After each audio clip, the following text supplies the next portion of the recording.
So hey guys, you just heard a part of the Mission Impossible theme song, and that's because for today's movie review, I'm going to be talking about the latest Christopher McQuarrie film, who directed Jack Reacher 2 years ago, I think.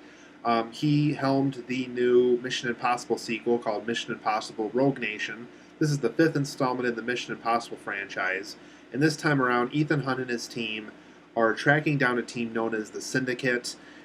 They're basically an anti-I.M.F. The I.M.F. is the Impossible Mission Force that Ethan Hunt works for ever since the first Mission Impossible movie.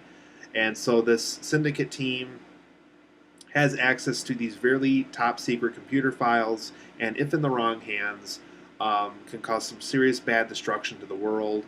And there's files in there by the CIA and all these other top secret organizations that not a lot of people would want this Syndicate team to know. And so Ethan Hunt and his team have to make sure that this computer chip gets into the right hands and to make sure that the Syndicate gets stopped because it's basically an anti-version of Ethan Hunt's team.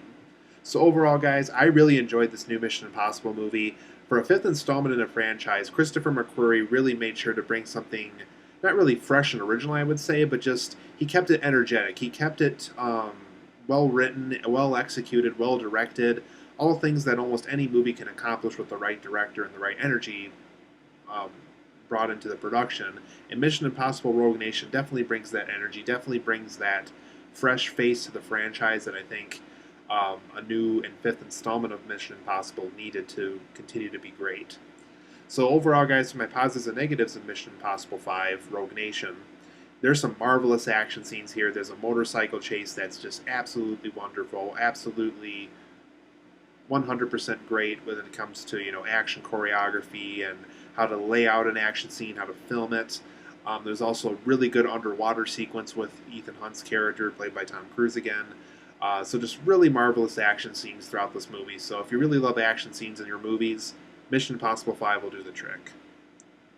Tom Cruise has some great stunt work in this movie, and once again, he plays a great Ethan Hunt here in this movie. He really knows this character very well, and Mission Impossible 5 really just displays how well he knows this character and how far he's willing to go as both an actor and a stunt performer to really pull off these really amazing stunt work for these action scenes in this movie. There's a fresh face to the Mission Impossible franchise, and she's also a fresh face in Hollywood as well. This is Rebecca Ferguson. She plays a new agent to the team in this movie. She's not quite good, but she's not quite bad. You'll learn this throughout the course of the movie. Don't want to get into too many spoilers. But the Rebecca Ferguson character is really fun to watch in this movie. Definitely a fresh face in Hollywood. I really hope to see her in more action films because she really does a great performance here, and I think she definitely belongs in the action genre. Just really good as an action film female action star. So Rebecca Ferguson, great work. Hope to see you in more movies. Great performance in this movie. And speaking of great performances, Simon Pegg has a very funny role in this movie. This is definitely the biggest Simon Pegg role I've seen in a Mission Impossible movie. He was in the third and fourth film, definitely is the comic relief. Not only is he the comic relief in Mission Impossible Rogue Nation, he gets a lot to do in this movie. He plays a very big role in this, almost as big as Ethan Hunt, I would say. He plays a really huge role in this movie, and he does a very good job. All his jokes work. Great work by Simon Pegg. Great performance from him as well. A great dramatic performance as well from him. Jeremy Renner also does a great performance here. I really like how, compared to how Ethan Hunt and him, agreed and disagreed throughout number 4, and that the fourth installment of Mission Impossible. That really shows how the two of them have grown as a team and how they worked. How they have learned to work together. What works best for the two of them. Really fun to see Jeremy Renner return to this character from Ghost Protocol. So huge thumbs up. Love seeing the character again. Alec Baldwin's in the film. He's kind of the head of the CIA in this movie. He's not a part of the I.M.F, but he is the head of the CIA. And it's a very different role for Alec Baldwin. We haven't seen him do, or at least I haven't seen him do, something this serious before. And I really like how it's very different. They definitely take him in a direction that I wouldn't say is unexpected, but they take him in a direction that I'm glad that they took him in.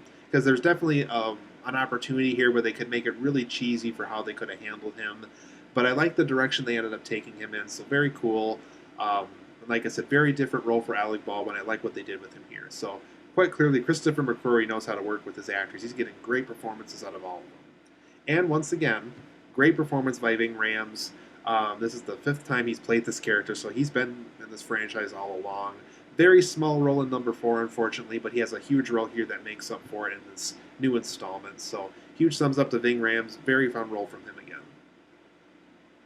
I like how one thing I thought that this Mission Possible really brought to the film franchise is it really brought a lot of the TV show back. It really brought a lot of things that feel like a 1970s, 1980s espionage spy show element.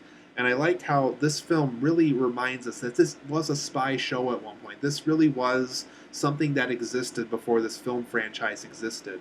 And it really reminds us of that. There's a lot of scenes here that really remind me of classic spy movies like the old Bond films from the 60s with Sean Connery. It really has that vibe here, and it's a lot of fun to watch. The film also has a fun villain in the movie. This actor's name is Sean Harris. Not very familiar to a lot of people, but for those who did see Prometheus by Ridley Scott, he did have a role in that film as one of the people on the ship in that movie.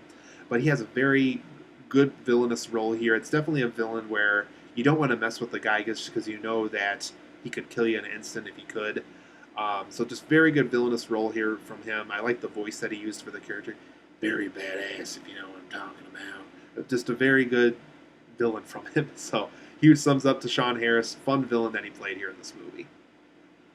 For my negatives of Mission Impossible 5, overall, I did think Mission Impossible 3 and Mission Impossible 4 Ghost Protocol were both better films overall. I thought they were better paced films. I thought what Brad Bird brought to number 4 and what J.J. Abrams brought to number 3, I thought was a little bit more interesting to what they brought as directors to the franchise. I thought the two of them, though I loved the action scenes of number 5. I really did. I loved the action scenes in this movie. I really did think Abrams and Bird had better action scenes overall in their movies. And I also think they had more fun concepts to work with as far as a Mission Impossible film goes. So overall, for those who were hoping 5 was going to be better, at least to me, at least what I expect out of a Mission Impossible film, I personally liked 3 and 4 a little bit better. And then that goes to my negatives of why Mission Impossible 5 isn't better than 3 and 4. I thought the overall pacing felt a little uneven, especially when we get to Act 3. Act 3, the pacing really feels off. Things really need to feel like they need to be sped up quicker, and certain scenes feel like they should be flowing more quickly than they should. So overall, the pacing's a little off. The first acts are fine, and the action scenes are obviously perfectly paced fine.